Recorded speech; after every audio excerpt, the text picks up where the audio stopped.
Então, nessa ação penal 504.6512/94, depoimento do senhor ministro da Fazenda, Henrique de Campos Meireles. Senhor ministro, na condição de testemunha, Vossa Excelência tem um compromisso com a Justiça em dizer a verdade e responder as perguntas que lhe forem feitas, certo? Certamente. Eu vou advertir Vossa Excelência apenas porque a lei assim determina que, se Vossa Excelência faltar com a verdade, fica sujeito a um processo, certo? Certamente, sem dúvida. E feito esse compromisso, eu vou passar a palavra aqui ao defensor do senhor Luiz Inácio Lula da Silva, que arrolou Vossa Excelência como testemunha. Bom dia, ministro Henrique Meireles. Bom dia. Ministro, se eu estou certo, o senhor deixou a carreira no mercado financeiro em 2002 e ingressou na política a partir de 2002. É correto isso? É correto. Eu era presidente do Fleet Boston Financial, que era um banco norte-americano, hoje parte do Bank of America Corporation. Aposentei-me lá no meio do ano 2002, voltei ao Brasil e me candidatei a deputado federal por Goiás, visando colaborar um pouco com o país. Correto. E por qual partido o senhor se candidatou e foi eleito, ministro? Eu me candidatei pelo PSDB e fui eleito pelo estado de Goiás. Perfeito. E só que, se eu estou correto também, o senhor, na verdade, já ingressou no governo do presidente Lula desde o início, não assumindo efetivamente o mandato de deputado federal. Sim, eu aceitei o convite para assumir a presidência do Banco Central. Já tinha sido diplomado deputado, mas ainda não tinha assumido o mandato, porque foi ainda em dezembro de 2002. Naquela época, não era viável essa acumulação, eu não poderia me licenciar para assumir o cargo, então eu renunciei ao mandato de deputado federal. Correto. E o senhor poderia dizer brevemente, quer dizer, o senhor assumiu esse cargo que foi ofertado pelo presidente Lula. Quais foram os critérios que o senhor avaliou para assumir esse cargo no governo do presidente Lula? Naquele momento, o Brasil enfrentava uma crise bastante forte, de preocupação com o novo governo, entre outras coisas, mas também em função da dívida pública que estava elevada, etc. E eu tinha uma experiência que eu julgava ser útil neste momento. E como eu tinha decidido voltar ao Brasil e me dedicar a cooperar com o país num certo período, eu achei que nesta posição eu poderia fazê-lo, desde que com a independência devida a um Banco Central.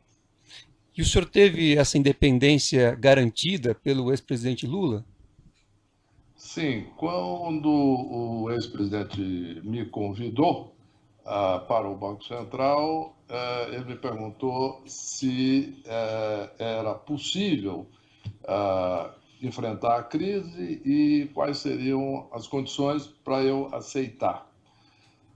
Eu disse a ele que sim, eu achava que era possível, sim, enfrentar a crise e eu poderia aceitar desde que o Banco Central tivesse independência de ação, e ele concordou. Perfeito. E cumpriu essa promessa feita ao senhor? Sim, cumpriu em termos práticos, porque independentemente de desacordos que eu tive com diversos membros da administração na época, outros ministros e etc., ou opiniões do próprio presidente, eu sempre tomei decisões no Banco Central de forma completamente independente e o presidente me manteve no cargo. Correto. Em 2004, foi editada uma medida provisória que deu ao senhor o status de ministro e o senhor passou a se reportar, portanto, diretamente ao presidente da República, ao então presidente Lula, correto? Correto, foi isso mesmo. Perfeito. E Ah, ah, só uma observação: isso é uma prática comum em todos os bancos centrais de países relevantes, na medida em que, até aquela época, o presidente do Banco Central, se reportava ao ministro da Fazenda, que, do ponto de vista conceitual de bancos centrais, é inadequado. correto. E o senhor ficou no governo qual período? O senhor pode declarar? Eu assumi no início de 2003, logo no primeiro dia de governo, e fiquei até o dia 1º de janeiro de 2011. Correto. Então, o senhor ficou, na verdade, na presidência do Banco Central durante todo o governo do ex-presidente Lula. Sim. Correto. E o senhor, com essa longevidade, com esse cargo de ministro de Estado, reportando-se diretamente ao ex-presidente Lula, o senhor em algum momento identificou alguma prática indevida do ex-presidente Lula? Por exemplo, ele comandar um esquema de corrupção nesse governo? A minha relação com o presidente Lula era totalmente focada em assuntos relativos ao Banco Central e à política econômica, e nesta interação eu nunca vi ou presenciei nada que pudesse ser identificado como algo ilícito ou ilegal ou qualquer coisa. Perfeito. A minha interação direta. Correto. O senhor, a imprensa noticiou recentemente que o senhor, no momento, está fazendo negociações ou interagindo com parlamentares no que diz respeito à reforma da Previdência.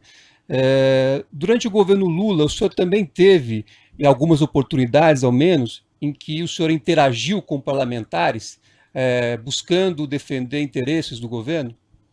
Ou da área que o senhor atuava no governo? Não.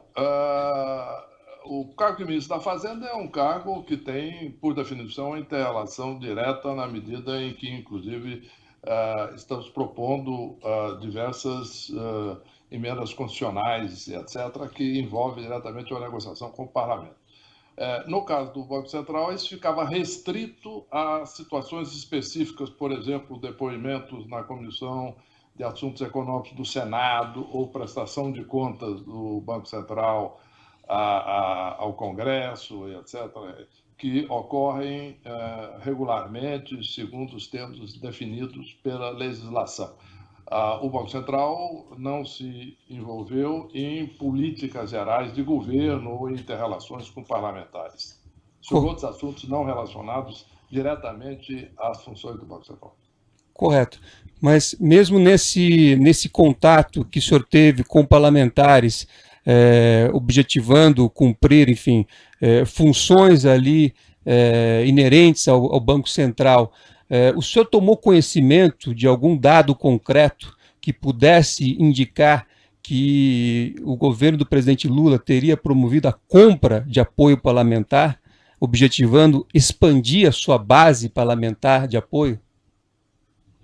Não, eu não tive conhecimento, inclusive porque as minhas presenças no Congresso diziam respeito exclusivamente a assuntos do Banco Central. E, elaborando um pouco mais, para ser absolutamente preciso, pode ter havido, durante o período todo, alguns momentos em que algum parlamentar possa ter pedido alguma audiência ao Banco Central para mencionar alguma situação específica de alguma coisa que interessasse diretamente ao Banco Central, mas em nenhum momento eu tive nenhum tipo de conhecimento ou interação com outros assuntos que não fossem aqueles de atividade direta do Banco Central, então a resposta é não.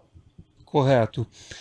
O senhor poderia dizer brevemente, quer dizer, a política macroeconômica adotada durante o governo Lula, aliada às estratégias de transferência de renda e aquecimento interno da economia, quer dizer, se isso foram se isso gerou resultados positivos para o país? Sim, o grande fator daquele período foi, em primeiro lugar, a estabilização da inflação, a estabilização da economia brasileira, e, em consequência, a queda dos custos financeiros, de financiamento do Tesouro e das empresas, etc. E isso é o que gerou o aumento do crédito e o aumento do crescimento. Paralelamente, o governo implantou políticas de cunho social visando a complementar renda ou suprir renda para a camada de menor capacidade de rendimento da população, e acredito que isso foi um processo complementar, sim, da recuperação econômica do Brasil. Correto. Então, pelos elementos que o senhor tem, quer dizer, o governo do presidente Lula foi um governo que trouxe benefícios ao país, e não um governo que tenha buscado benefícios pessoais para os governantes e pessoas do alto escalão do Eu governo. vou indeferir essa pergunta, doutor. Não é uma pergunta apropriada, perguntando a opinião da testemunha e ela responde sobre fatos apenas. Eu louvo o indeferimento de Vossa Excelência e gostaria de fazer o registro de que esse critério de Vossa Excelência se aplique também a todas as perguntas feitas, porque nós estamos ouvindo acho que são já 69 testemunhas, em diversas oportunidades a defesa fez impugnação justamente com base nesse critério, ora adotado por Vossa Excelência. Mas eu respeito e louvo. A impressão é que a defesa está fazendo propaganda política do governo anterior. Não é apropriado. Aqui existe um objeto da acusação bem delimitado. Então fica indeferida essa pergunta. Não, propaganda política eu não estou fazendo, Excelência, até porque eu sou advogado e não cabe a mim fazer nenhum tipo de consideração de natureza política. Eu só estou enfrentando a acusação difusa que o Ministério Público lançou nos autos. Tem alguma pergunta sobre os fatos do processo, doutor? Para a testemunha? Até agora eu fiz perguntas sobre fatos que estão narrados na denúncia. Tem mais alguma pergunta sobre fatos do processo?